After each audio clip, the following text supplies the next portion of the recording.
Hello and welcome to another episode of the Breathing Body podcast. My name is Florina, I'm your host, and I'm so happy that you are here.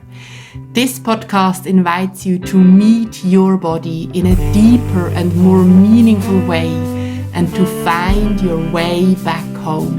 We explore tools and practices, share stories and experiences about how we can say yes to the body we inhabit. This, I find, is the most beautiful project life has to offer, and I call it self-love. And today, in this episode, I'm talking to the one and only Peter Blackaby, who in my eyes is a truly magical and wise movement and body practitioner and teacher.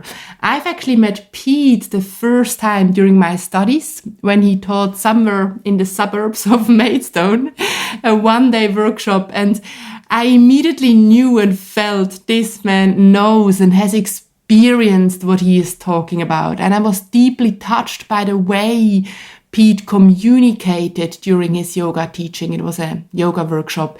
It was so simple and yet so accurate and so deep and so, how shall I say, process evoking. And quite recently, when I struggled with a period of chronic back pain myself, I experienced Pete's help one-to-one, and he helped me to untangle literally the meaning of the pain in this moment. And he supported me how I could find tools and doorways to facilitate change. And I knew Pete has to be on the podcast. And here he was, and we have recorded this conversation for you. Before we dive in, let me just tell you a little bit more about his background. So Pete is a UK-based osteopath and yoga teacher. He's both teaching regular classes and workshop and also training various movement practitioners. Pete continues to explore ways to make yoga accessible and relevant to practitioners in the 21st century. Over the last 15 years, he has contributed to various yoga teacher training courses, both in the UK and abroad. But his central interest has been the development of his what he calls humanistic yoga courses, which aims to understand yoga from the modern understandings of neurology, psychology, and biomechanics. He is the author of a wonderful book called Intelligent Yoga, in which he describes his approach, his humanistic approach to yoga, which is firmly rooted in the here and now and yet underpinned by scientific research. And in his very recent second edition, he actually seeks to distance himself even further from the biomechanical view of the body, revealing instead his more integrative perspectives, focused on the neurological basis for movement and on the relationship between things. And rather than approaching yoga as an exercise system, it is seen here as a tool for self-exploration. And as we explored in this conversation, as a tool to increase the accuracy of our perception. And I think that maybe or quite surely, this is the most important tool we can ever engage with. I hope you will enjoy this episode, and I'm looking forward to hear from you. Leave a comment, leave your thoughts here or on social media. You can find me Florina_breathing body. Every review, share, any follow, anything like that is a huge, huge support for me to share and spread this podcast and keep this work and my motivation going. So let's dive in. Enjoy. Lots of love. Welcome, Pete, on the podcast. Thank you so much. Nice to be here. Yeah, thank you so much for your time. And I'm super happy to be here with you today. And it's actually very beautiful because the last person I've talked to was Gary. All right. And that was actually the episode I've released today. And of course, in the conversation with Gary, your name was mentioned. Mm-hmm. And when I was thinking about our conversation today, I suddenly thought, you know what, I had this impulse to maybe continue our conversation where I left it off with Gary, or where we partly left it. We left it in a beautiful place, because the breathing body, I think, really isn't it like a weaving web of an evolving exploration? Or that's what I hope it's to be. And so where did we end up with Gary? I think we got to a really interesting point where I suddenly got reminded that, maybe I don't have to try so hard to constantly try to meet my body, but rather the body actually comes to meet us, or the body comes to meet me if I get out of the way. And then interestingly, Pete, well, on some level, I would love to hear your view on that. And it also made me think a lot back to the last couple of months when I worked with you with an experience of chronic back pain. And I really felt how being in your space or working for you, or thinking, in a way, didn't you actually facilitate a space? Something happened so that body could come and meet me. So let's dive in there. Okay. It's always tricky, isn't it, when we talk about bodies and meeting bodies, because of course we are our bodies, and in a sense we aren't separate. So the separation is always an illusion, and the illusion is created by us spending too much time in our heads usually and thinking a lot, and we become aware that we really stop feeling. It's not that we ever leave our bodies. I mean, that's impossible. We know that.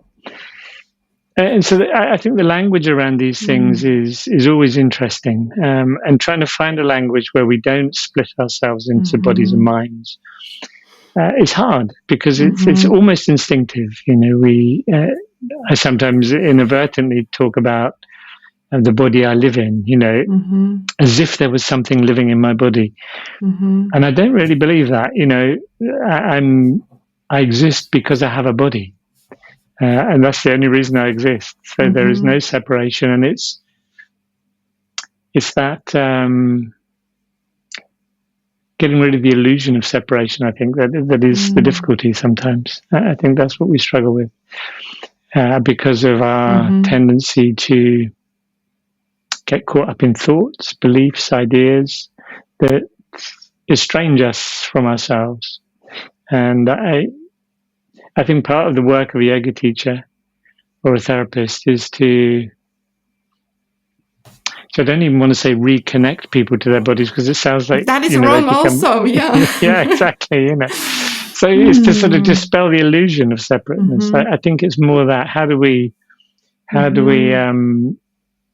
get rid of that illusion that our bodies are doing something to us, or our bodies have some kind of autonomy. I'm often struck by the way people use language. You'll be familiar with this as an osteopath, and people come in and say, "Oh, I don't know, my knee's gone out, or my back's gone out, or my piriformis is in spasm," as if their body has done something to them. And there's a distancing of themselves from their body. Instead of noticing a discomfort arising in us somewhere, and of course we localize it. Pain is particularly poignant in the sense of creating the illusion of separation.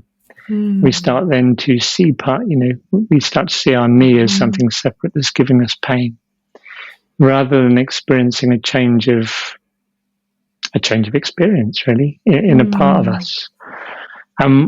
Becoming more interested in how that change has taken place, and how we can nurture it back to a more harmonious part of us. Yeah. Wow.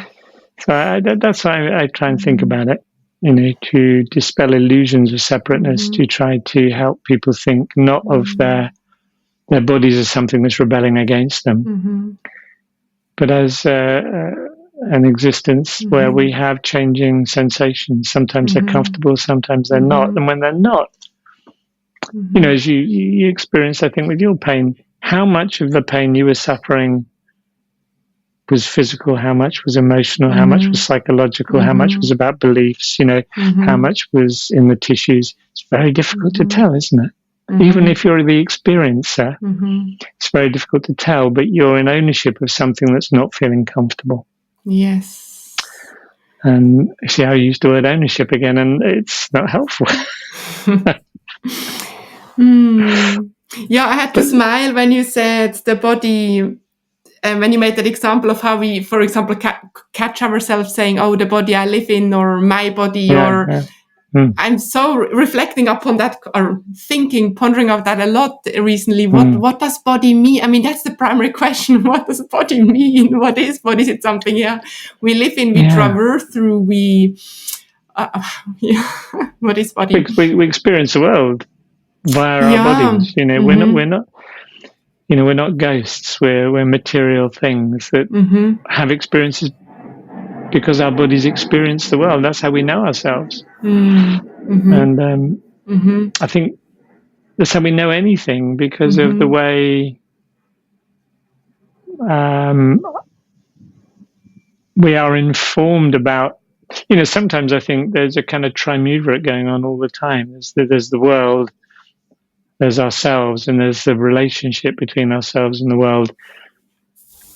And the way that impacts us and the way it makes us feel, and those changing feelings that we have as we navigate a world, and whether they're comfortable or not. And I suppose my interest as a yoga teacher and an osteopath is when the feelings that we experience move from feeling comfortable to less comfortable, and then to try and understand what's happened, try and get a better understanding of what's happened. Why did it change? Sometimes it's kind of obvious, and it might be very real. You might have had an accident, you might have fallen over and hurt yourself, or someone close to you may be ill or have died. They may be suffering a loss of grief, and those things will, of course, make us uncomfortable. But they're not the problems, really. It's not the things that we can identify. It's the slow and mysterious discomforts, you know, that I think are much more interesting. And chronic pain is part of that process, and probably depression is part of that process. Things we label as places we'd rather not be, and we don't quite know how we got there. You know, I think this is interesting. Let's dive in more there. That really, really interests me, Pete. And maybe I loved what you said before in the very beginning. You said, of course, we can never, it's also so wrong if you say I try to connect with my body, because of course we are never not connected, and our body's never not meeting us or any, and you said the word distancing, but the distance can change, right? And I suddenly visually saw that image of a gap, or actually that's how I think kind of experience it. It can feel, there are days where I feel so merged and yielded and surrendered and one, and there are days where there is kind of a gap. And I think, and then you also said in the very beginning that about separation, stop feeling, and I get the sense that actually all is very much interlinked and has to do with these moments. So let's talk more about these moments when we note, or when we move from something which feels comfortable into uncomfortable, why those moments are so potent. Well, I think because, again, you know, I'm in danger of talking about times when we can feel uncomfortable emotionally, and sometimes uncomfortable physically. And sometimes, of course, these distinctions can be drawn more clearly. You know, if I fall over and bump my knee, I'm not really going to worry about how emotionally I'm dealing with that. You know, I've hurt my knee, and I've got to wait for the bruising to go down and any damage to the tissues to heal. And that's fairly straightforward. So there is a spectrum of discomforts from those that are almost purely physical. Although, of course, you fall over, one person falling over and bumping their knee, if you have some knowledge of physiology, of the way, as you will, because of your osteopathy, as I will, you worry less about the fall because, in a sense, you know what to expect. It might swell a bit, it might bruise a bit, it might hurt for 1 or 2 days or even a week, depending on how bad the fall is.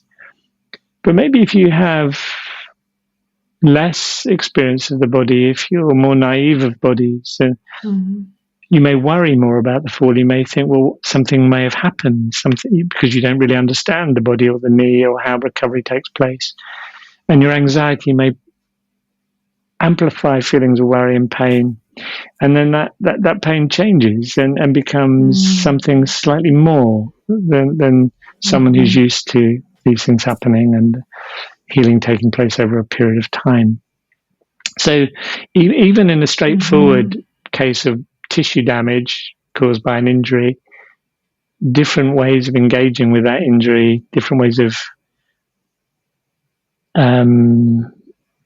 participating, in the healing process, either whether you kind of understand, you believe, you have kind of faith that your body's going to recover, or you may have had experiences where, if you may have even had parents or a family where aches and pains were very common, and your mum or your dad was always worrying about their sore knee or their sore back, and that may influence the way your knee recovers.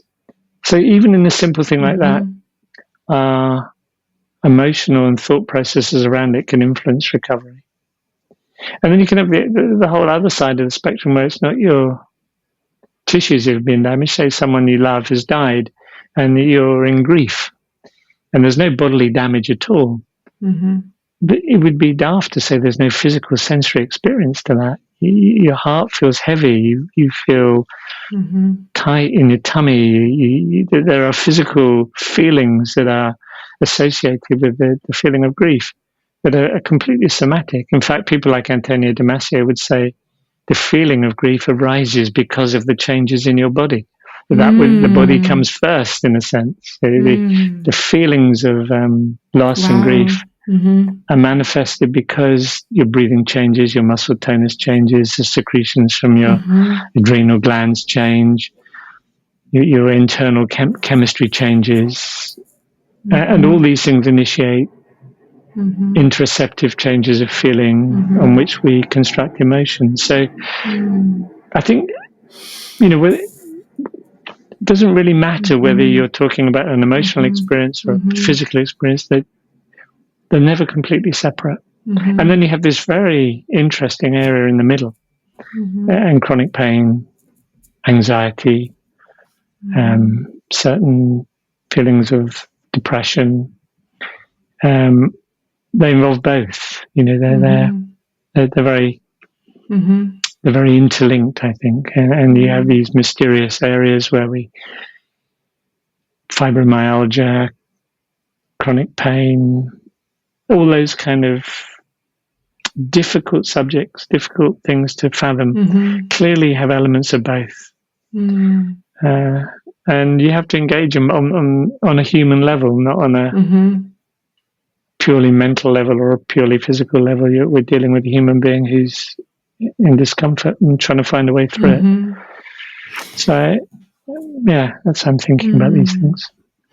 Thank you so much for sharing that from Tomas, or reminding, I knew about it, but I forgot about it, that I've read the books, but that didn't quite stay with me, how that feeling of grief, I think that is so interesting that we cannot think the other way around, exactly, that it arises from bodily, from the changes within our body physiology, because that made me then immediately think of, wow, that's where movement and our work comes in, right? Because that's where we have a huge handle, and power is the wrong word, but that's a huge window of opportunity. It is a power, because we can change through movement how we feel.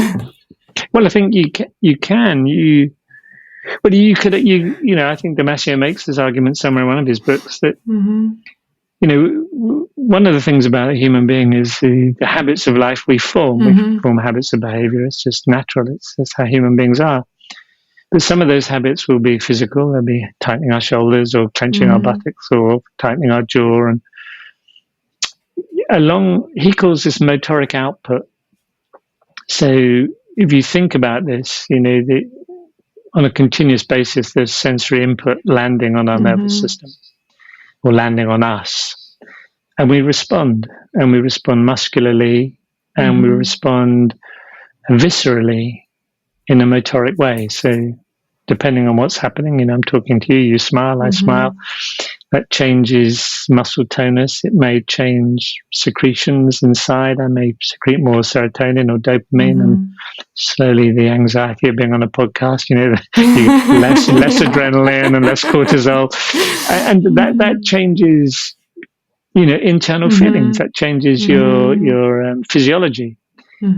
And he's very specific about this. He's, that interoceptive feelings, and he's talking about visceral ones, form the foundations of emotions. These changes in feeling that happen inside us, butterflies in our tummy, tightnesses, feelings of heaviness, whatever it is we experience. It's on those we construct emotions. So physiology comes first and emotions come second. Or sensory input comes first. We respond, and then emotions, feelings get constructed on that. And sometimes they may be feelings of pain. So it may be that actually we experience pain as a response. There's quite a long philosophical tradition where pain is considered to be more like an emotion than it is a sense. Say more about that. What do you mean with that, Pete? Well, I think certainly when I studied osteopathy back in the 90s, nociception pain was very, very much a Cartesian view of it, that pain traveled along a nerve pathway, a bit like sight travels along the optic nerve, or sound, the auditory nerve. Pain traveled along a nociceptive nerve. And it was very much the same thing. The signal went up to our brain and rang a kind of pain bell, and that told us something had happened to our bodies. But these days, that's only partially true. That's only a small part of how pain seems to work. And what we understand now is that there are far more descending nerve pathways that interact with the ascending nerve pathways, if you like, from the nociceptive nerve endings in our tissues that modify the sensory input coming up and change the experience of it. And that will be based on our own beliefs, our perceptions, our history, the stories we've had. In the same way as things that make us happy and sad have a history. The things that bring us joy. You may be someone who's brought joy by going to an art gallery or going to the garden. That'll be influenced by how your story has been in your life. And pain seems to be a bit like that, or chronic pain, or pain that lasts, isn't just about bumping your knee. Seems to be very influenced by our sense of what it means to us, So if I pull a muscle in my back, and I have no real history of back pain, and I have a fairly good understanding of the mechanism, I don't worry about it. It has no valence of worry for me, so I expect it to go away in a few days, and it nearly always does. But people who have a different story with back pain, whose story may have started in a different way, they may have a history from their parents or peers. They may have been told something by a doctor that worried them. You've got a worn out disc, and you're going to have problems there for the rest of your life. Someone might have said something silly like that, and all those things color your experience, and that can change. That can go up and down with mood, with what's going on in your life. You may find it'll all evaporate away because something good has happened. Suddenly your pain disappears.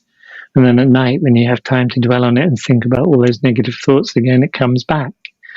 So it's not, that doesn't happen with sight or with sound or with touch. There's That's true. Yeah. There's no ebbing and flowing of the quality of maybe my sight varies very minor way, but I never have periods of time when my sight just vanishes and then comes back again.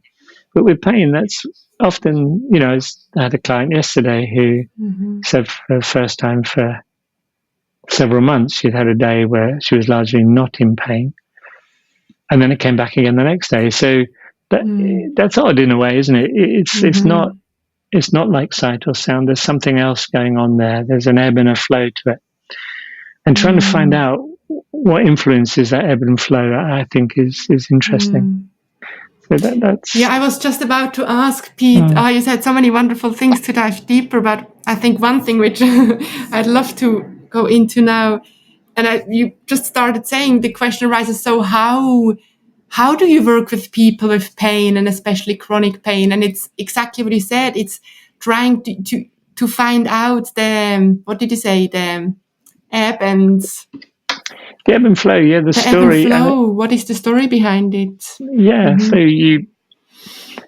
with those kind of cases, you want to talk to a person, you don't want to treat, generally I'm not treating a knee or a back, when pain's been going on for months or years, somewhere I know the story is more than the back or a knee, you just must be. And one of the things I'm always interested in is, one of the questions I often ask people is where is the kind of rub in people's lives? Where is the most friction in their lives? What are the things that concern them? And is there a period where they're more concerned about stuff? Because you might have a back pain because you've got financial worries, and that's the way you somaticize your worries and concerns that you don't really want to talk about with your partner because it worries them, and you kind of internalize it, but it never disappears. These things usually either come out as a discomfort somewhere, and you'll know. We're very used to talking about things like tension, headaches. So no one really is surprised if someone's got a lot of worries and stress, and they say, "Oh, I got a terrible headache." You go, "Well, yes, tension, headache, But what does that really mean? Does it mean your brain cells are being overworked? Have you pulled a muscle in your head? And clearly not. So what's creating the pain? Because there's nothing in my head that's been traumatized, if I've got a headache. It's not about damage to my tissues, but I've got a pain. You can, I think a lot of people have a headache in their back.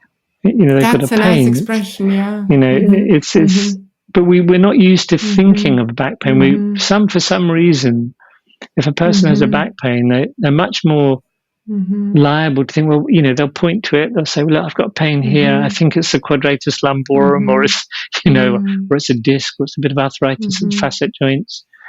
But they never say that about a headache. They never go, I think my temporalis is, or... And with the head, we immediately talk about stress, and you must be worried, and you must be tired. Exactly, yeah. That is so good to think of, yeah.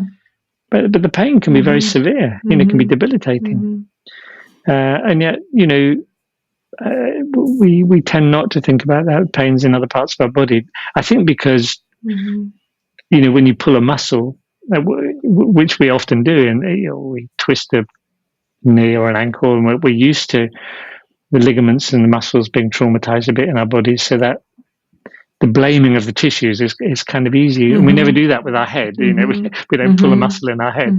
So when we get pain in our bodies, but we can't remember doing anything, when the pain has just materialized without any trauma, then I think we can start sort of thinking, well, this is a bit like a headache in your back. And then what causes headaches? Well, I don't look at people's heads usually. I mean, I might work on people's necks. We might talk about sometimes it might be to do with the tension muscles around your neck, but it's not always that. And, it's clearly not always that. And it's the same with the body, So then finding correlations, trying to find patterns. What are the rhythms of distress? What are the patterns we can find that go with it?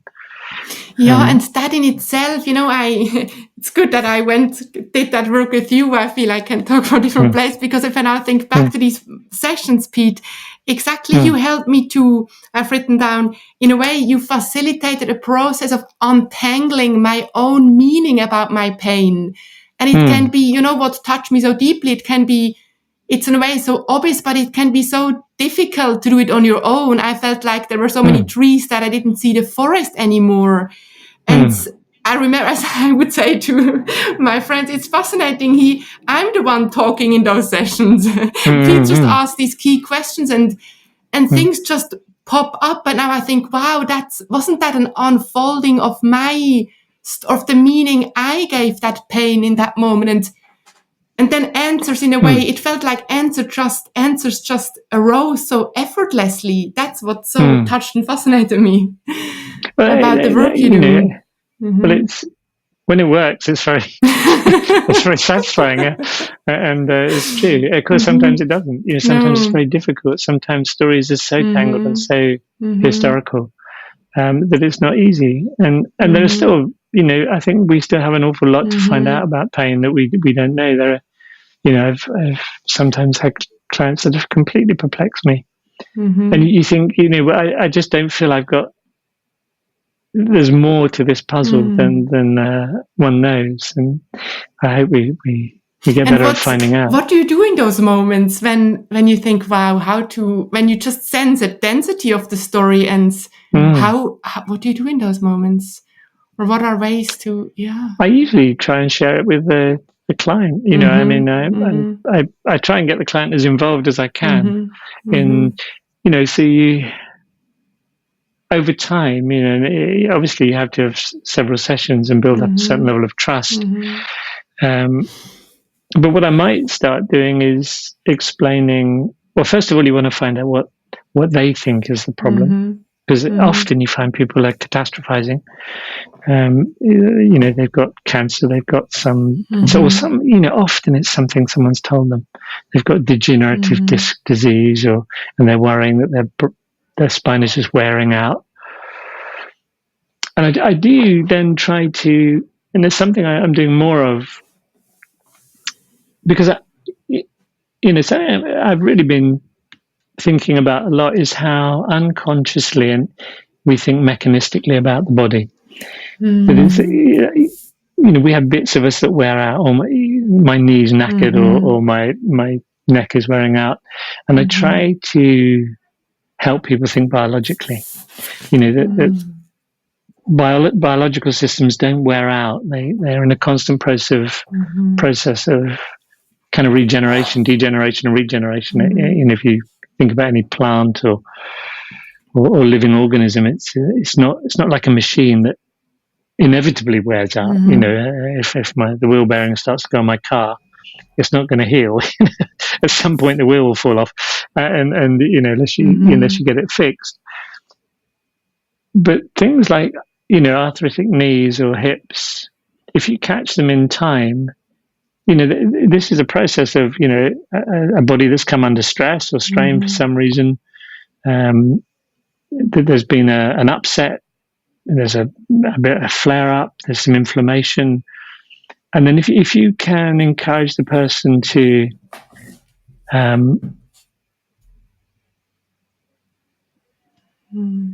get themselves into a good healing space, and that means taking the load off the joint for a while, improving their nutrition, sleeping well, talking out their worries, all the things that would reduce inflammatory responses, all the things that would promote healing. Often you come through that process of distress and and you heal.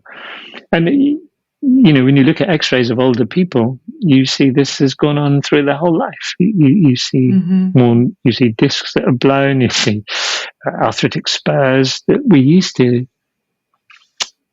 when I studied osteopathy, people look at all these things on x-ray and go, that's why they've got pain. instead of saying this is a biological response to stress. And that's a bit like an old tree, it gets all gnarly and knobbly. Doesn't mean to say that the tree's suffering, it's the tree's not ill, and it's just had a life. And if you've had a life, you won't have a skeleton that looks like a baby's. It'll look like a skeleton that's had a life. And there'll be osteophytic spurs, and there'll be thinning discs, and there'll be calcification in tendons and things because they've come under stress. But bodies adapt. Living tissues adapt over time if you give them time. And that's the difference between a machine and biology. Biology can be damaged, but then it heals and adapts. Machines just do wear out. And I think that's important to always try to get your patients or clients. And it's so obvious, and we forget, or we are not aware, me included. Yeah. And it's true that as we get older, that the healing process is slower, takes more time. You have to have more patience. But it's still going on, And so I try to get people to think biologically, not mechanistically. I try to get people to think wider, not just about the physical body, what worries, what concerns, what are the things that are bothering them, where the friction in their life, and how they're dealing with that. Are they in a bind? Can they see a way out of trouble or not? So all those things, I think, give you a sense of whether, if people are in a real mess and they really can't see a way out of a mess, I think it's quite difficult to get rid of their pain.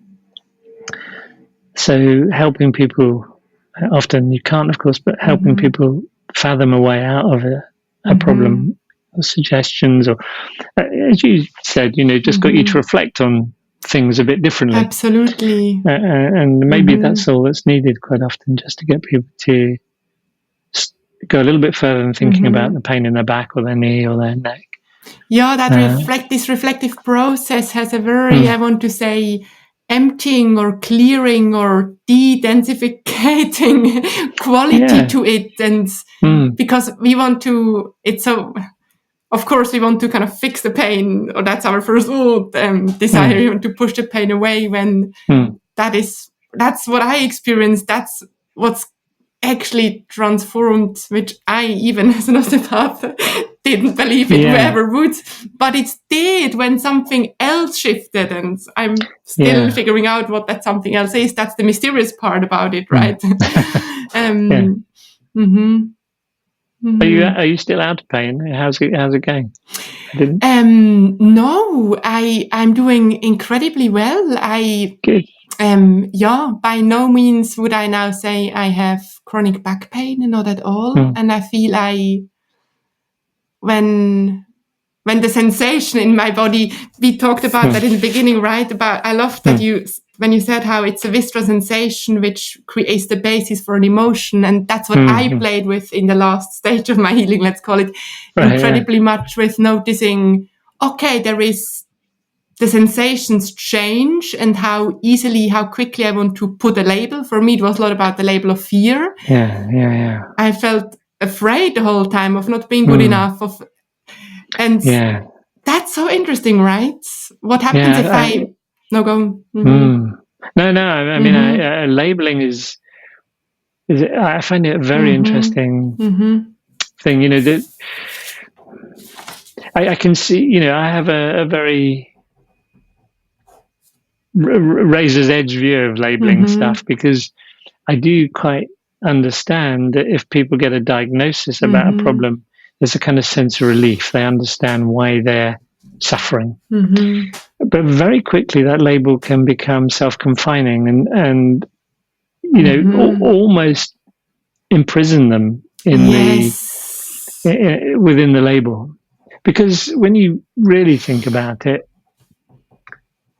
any kind of pain or discomfort is just that. It's a sensation. It's not a word with a meaning. It's an experience. It's a feeling. And if you say to somebody, "Oh well, this is, I don't know, a frozen shoulder or a this or a that," then there is a whole other set of meanings that come with that word that you start to believe in. And we know that beliefs influence outcomes. So I don't like to, I'm in this sense, I'd completely fail all my osteopathic criteria now because I'm not very keen on diagnosis. You're trying to get a diagnosis to try, this is, definitely a rotator cuff tear and it's your teres minor that's got it doesn't really matter. You've got a pain in a bit of tissue caused by certain movements, and it's being amplified by your worry, and somebody told you a rotator cuff might need an operation. You've got all these thoughts going around your head instead of thinking, well, okay, I'm in discomfort. I may be some tissue damage, but I'm a biological system. It will heal if I give it time. And you don't have to really diagnose it. Or I'm less concerned about a diagnosis, except because it may give a client confidence in you if you can say, look, this is what I think it is.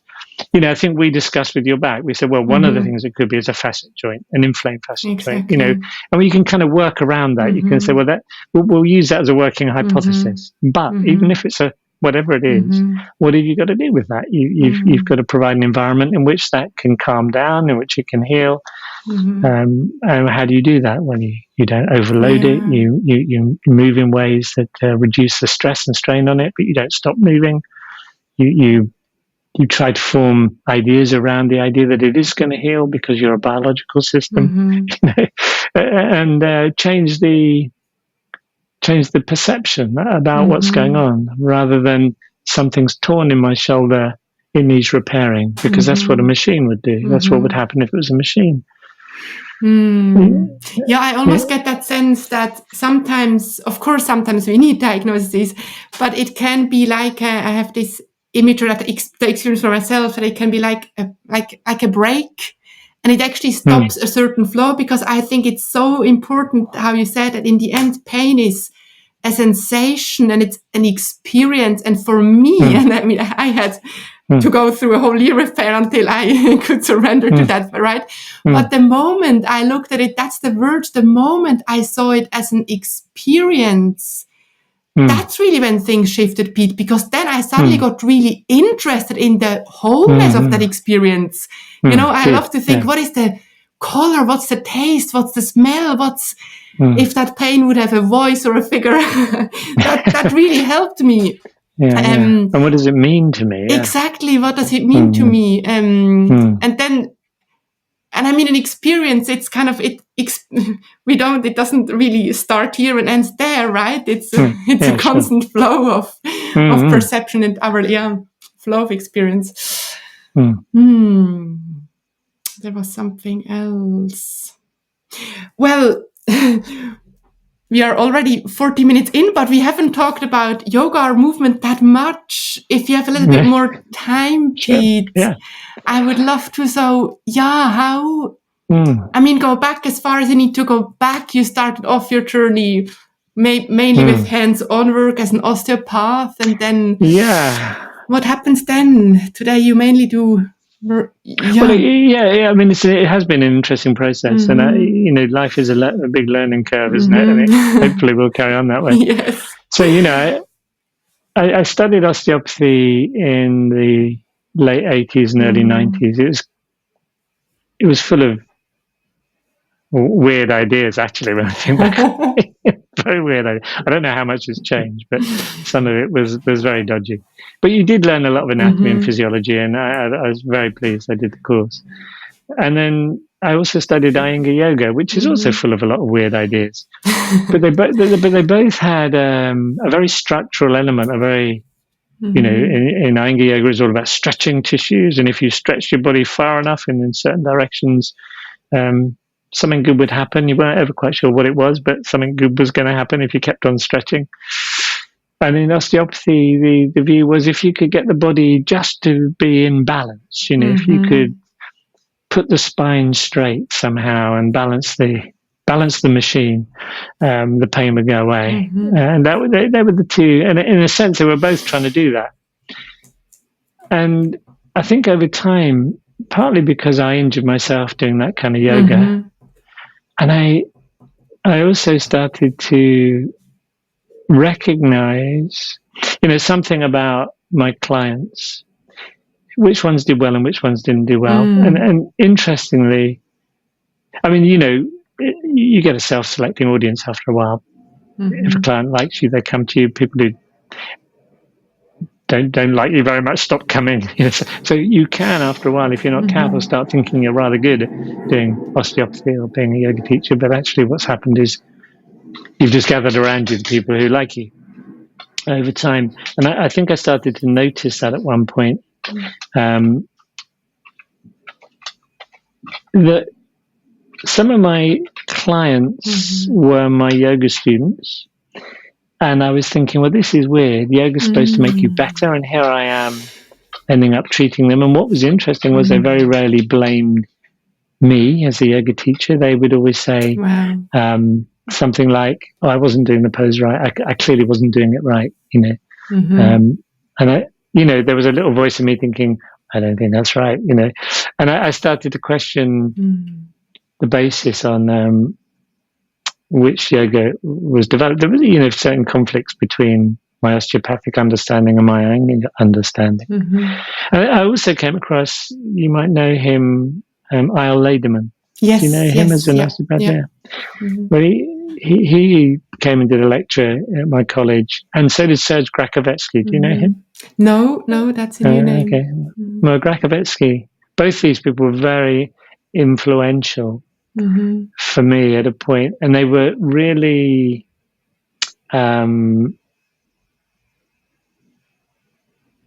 taking on this structural view of health. It was the first time I came across two people who were both very intelligent people, very well researched, saying, look, it's not really about structure. And Isle Lederman, his first paper that I read was The Myth of Core Stability, where he took on this whole thing about core stability. It was very, very popular. And Grakovetsky took on this whole thing about lifting heavy weights with a straight spine. And he was arguing that a bended spine was just as safe as a straight spine. You just have to be careful how you lift. There's not one isn't better than the other. And that took me down a completely different route. At the same time, I'd come into contact with Vanda Scaravelli's work in yoga, you may know. And she was much more about experience than she was about structure. So she was always saying, when you practice, it's not really what you're achieving, it's what you're feeling that's important. And she would talk about the release of the body on the exhalation in the gravity field. They were the kind of main things. And that struck me as very powerful. And so, all these kind of three things merged together and made me start to move in a direction where perception seemed to be more important than structure. And people like Antonio Damasio, who I'm a really big fan of, he's been very influential in my thinking. And all the work there is now on perception, people like Andy Clark and Anil Seth, these neuropsychologists, who talk about the way the brain influences perception.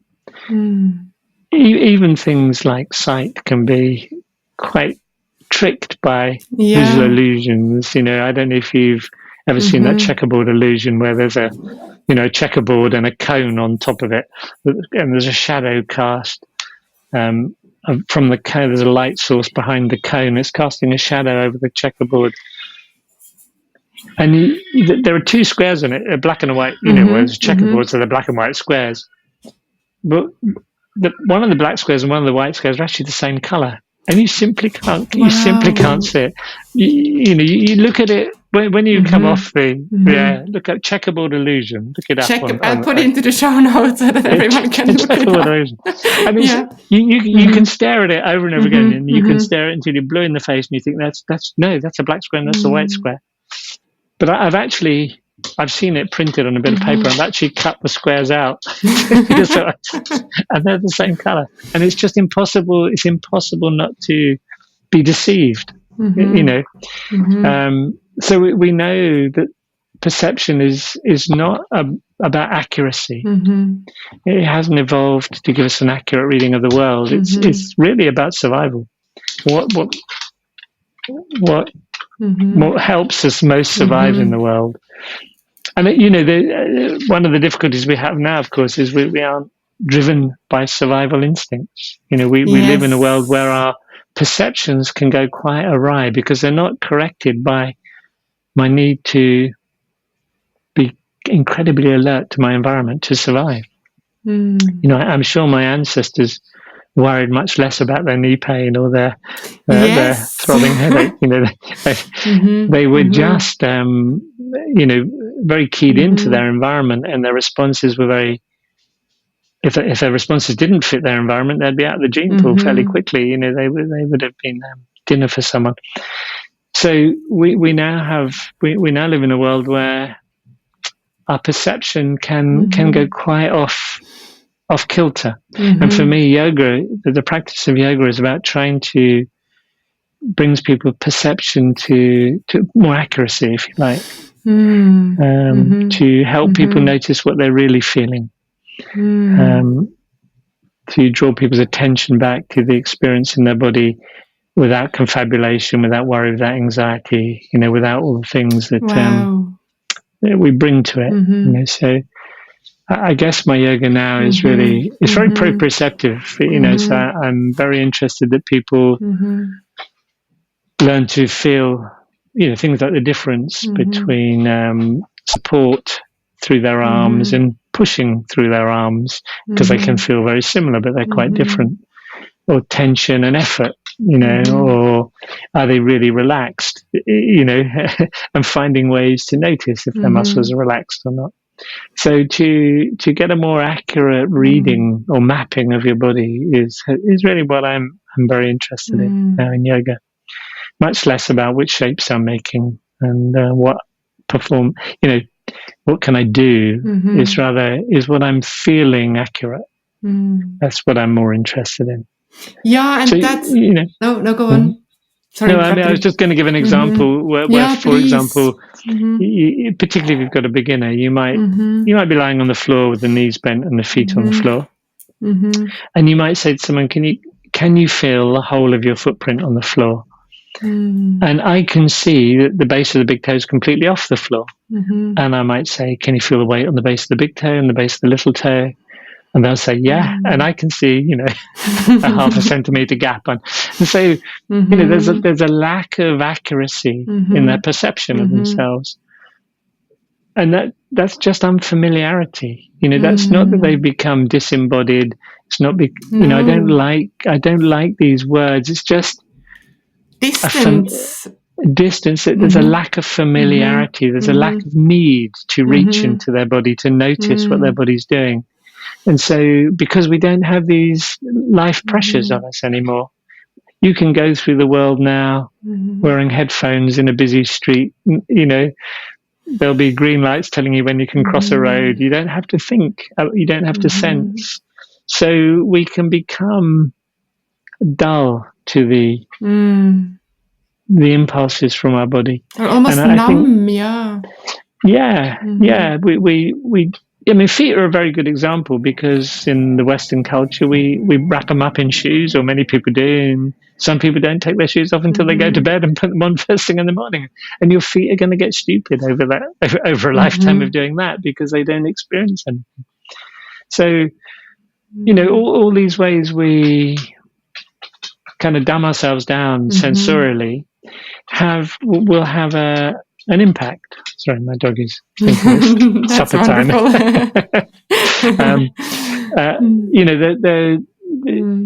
And for me, yoga is very much about not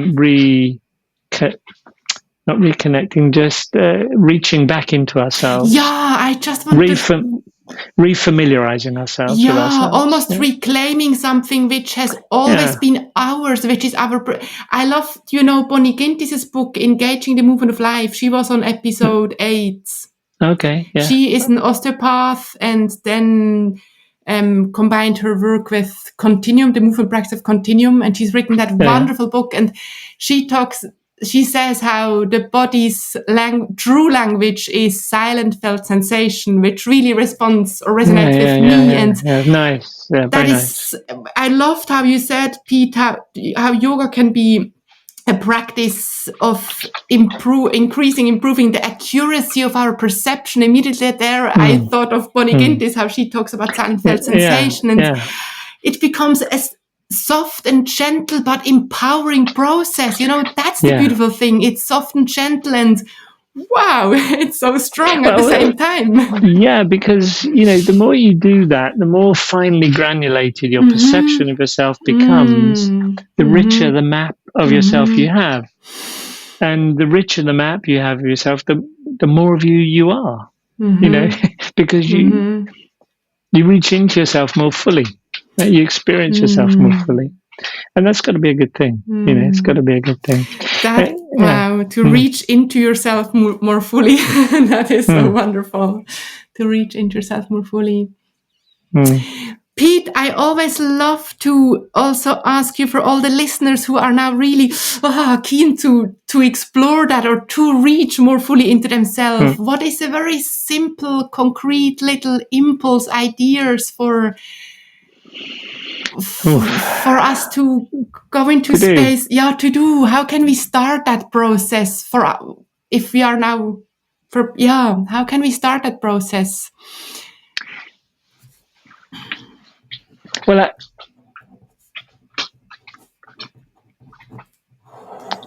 the way I sometimes think about it, I would lie down, that would be the first thing I would do. I would simply because that just simplifies things. There's nothing really to think about. And then there are kind of three main things that you're dealing with sensorially. The impressions that are coming from the outside world, we could call them exteroception. And you try to make sure the environment you're in doesn't disturb you. So you create a space where there's a quietness, a lack of disturbance. That's important. And then you have proprioception, what you feel from your body. And while you're lying there, you first of all, you might want to just check, am I comfortable? Is there a wrinkle in my clothing? Do I have to, move my shirt or my trousers a bit so that I'm not lying on a fold or a crease, until you feel more comfortable in your environment. And then you have the position of your body. Are you sure that your legs are quiet? The muscles in your legs relaxed, the muscle in your neck relaxed, or your shoulders relaxed. And you can move your feet around to, one of the things I do is I say to myself when I'm lying down with my knees bent, my feet on the floor, I imagine, if I fell asleep, would anything change? And if it would, if it would change, if my knees, for example, would fall out to the side, I know I must be doing something. I must be holding my knees in place. Well, then there's something going on that I hadn't noticed. So I might then want to, could I find a place for my feet where even if I fell asleep, my legs would just stay where they are? Then I can be fairly sure the muscles in my legs have become quiet. And I could do that with my arms and my head and my eyes and your jaw and all those kind of things. So then we have the exteroceptive world in the room. You have your proprioceptive feelings in your muscles. And then the final one is interoception. How do I feel? What is the quality of my experience of myself? And there I'm not talking about muscles. There I'm talking about, do I feel quiet? Do I feel agitated?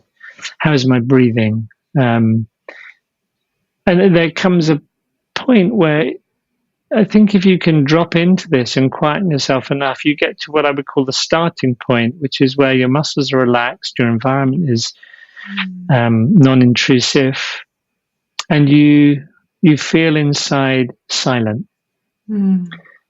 That's a good place to start to do something from, because then you're not bringing your history with you.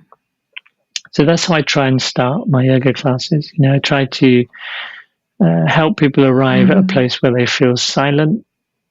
And what I mean by that is, if you can get to a space like that, you haven't got your history, in a sense, contaminating your experience, and therefore you haven't got the historical emotions and feelings that often drive us unhelpfully in life. And then as I go through a practice, I'm trying to persuade people, can you hang on to that silence as you do your dog pose, your forward bend, and how because movement itself is not about drama. It's simply about the changing orientation of your muscles in space. You come onto all fours, you might do a downward dog, and to do that you have to engage muscles, but you don't have to disturb yourself. You don't have to do anything other than use the muscles required to get you into this position or that position. So there's a quietness you can bring to your practice. But if you bring a history, if you tighten your jaw, your breathing gets in it, you tense your muscles, you push, you heave, you huff and you puff, then you're bringing your past experience and all the emotions and feelings that are associated with your past with you. And for me, yoga is very much about slowly trying to help people move into the future, not driven so much by the past. That's what I'm interested in.